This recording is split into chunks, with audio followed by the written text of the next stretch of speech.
An Ethiopian government official says at least 157 people have died in the district of Gofa in the southwest after 2 landslides hit that area. Officials are saying that women, children and police officers are among the dead. We understand rescue efforts are underway. The incident happened following a heavy rain. The damage is heavy. Initially, it was 3 families that were buried by the landslide. We are still searching for bodies. But the death toll surged after people who came to the rescue also got trapped. So far, we don't have exact numbers as we are identifying casualties. When we complete the investigation, we will make everything public. It is a very sad incident. We are transporting the injured to health facilities and hospitals.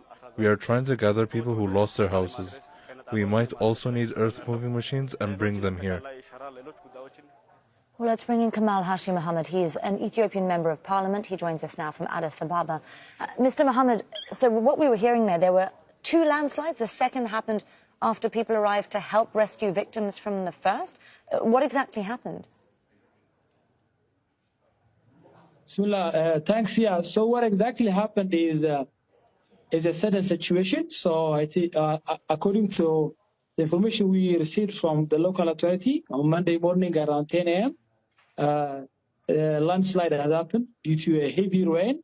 So since this is not a very common case in the area, so people were very hopeful that they can rescue very few people who were victims of the first landslide.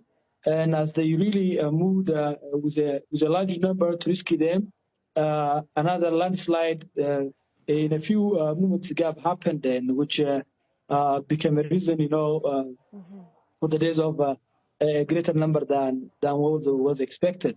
So that's what exactly happened. According to information they are giving us, still people are searching for the bodies of the victims.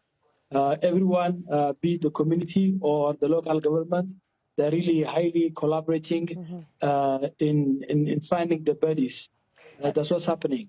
This is a mountainous area, right? More than 300 kilometers from the capital. So what is access like for emergency responders who are heading there now? Yeah, so given that this happened during the day and all the zone administration, the regional administration are aware of the situations, they are doing all their capacity to help people around there. Now, because of that, even people around there are a bit frustrated. So be it preparing a shelter for them or giving them with quick aids, whether it's a food or things around that. The information we are receiving from the local authorities that they're doing their capacity to stand with the people. So there is support from both community members who are not vulnerable of this landslide, and also government bodies who are responsible of handling the situations there. So the relief services are in a very good position. You say that there's a collaborative response. We've seen images of people literally digging in that red dirt with their hands. What is the capacity of a large-scale response when we're hearing such a huge death toll? Is there the possibility of bringing in machinery or external help, for instance? Yeah, exactly. According to my last call, that was what I was hearing. They are trying to equip the ongoing rescue missions, also finding bodies with machines and other mechanisms. But even collaborating people, making sure that people around there are doing all their capacities within the available resources, needs collaboration, and also organizing people around through government people. So that's what they are doing. Sure. There's obviously, as you were saying, been particularly heavy rain and flooding there, I understand. How unusual is this extreme weather, and is there concern about another landslide that could affect the ongoing relief operation there?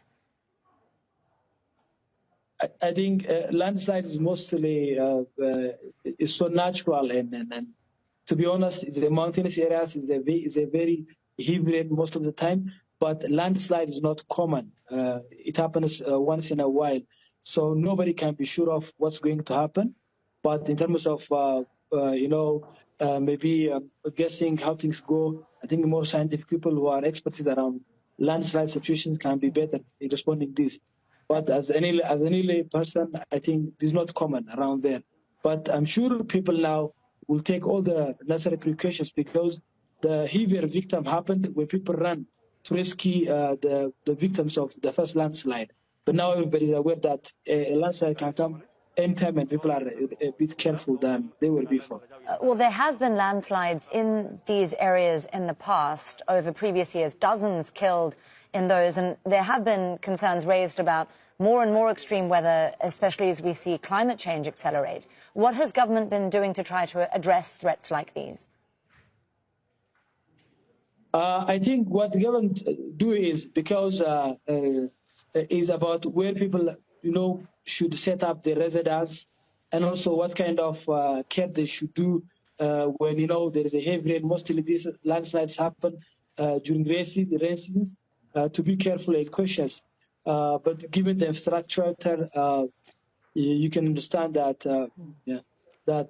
vulnerability might be high, but also making sure that the local authority around there are ready to respond at any time with all their own capacity. Kamal Hashim Mohammed there, an Ethiopian member of parliament. Thank you so much for your time with us on Al Jazeera, sir, and we wish you and your government all the best with the rescue effort. My pleasure, and thanks so much for reaching out. Make sure to subscribe to our channel to get the latest news from Al Jazeera.